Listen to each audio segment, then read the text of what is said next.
Une invitation à flâner dans les rues de Figueras, pavées de carrelage et aux façades ocre, tirant sur l'orange et qui donnent à la ville une couleur lumineuse par tous les temps.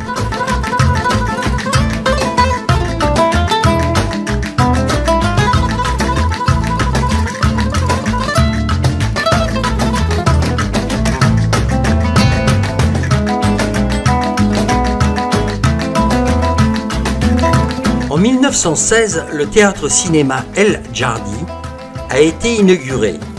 Construit dans la Horta de Gallola, maintenant connue sous le nom Place Joseph Pla.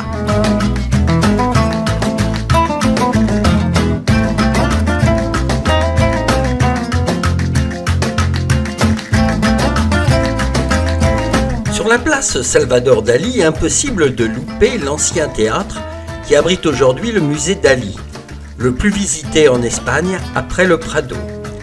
L'extérieur à lui seul est déjà un régal. Salvador Dali décora l'ensemble d'œufs monumentaux, symboliques chers aux peintres, entre lesquels s'intercalent des lavabos et des mannequins dorés. Les choux posés sur la façade rose sont un clin d'œil à la Casa de las Conchas de Salamanque.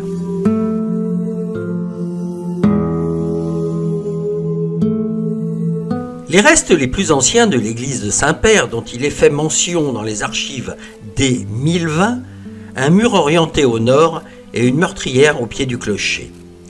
À la fin du XIVe siècle, le roi Pierre IV d'Aragon, dit le cérémonieux, ordonna la construction d'une nouvelle église, d'une seule nef, sur la base de l'église romane. Le baptême, la première communion et les funérailles de Salvador Dali y furent célébrés.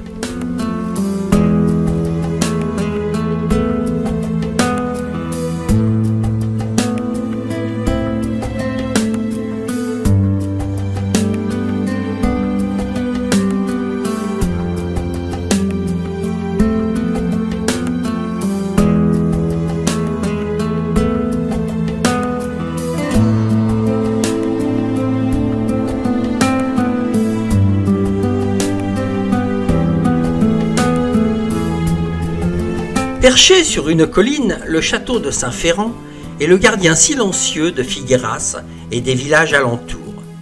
De par ses dimensions impressionnantes, c'est l'une des forteresses défensives les plus grandes d'Europe.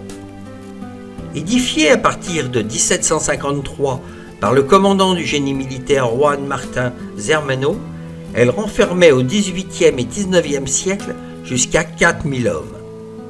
Avec ses 32 hectares, c'est une vraie ville dans la ville, dont la fonction était avant tout dissuasive pour empêcher l'invasion des troupes françaises dans un lieu frontière comme Figueras. Son architecture est sobre, seulement ornée de tourelles.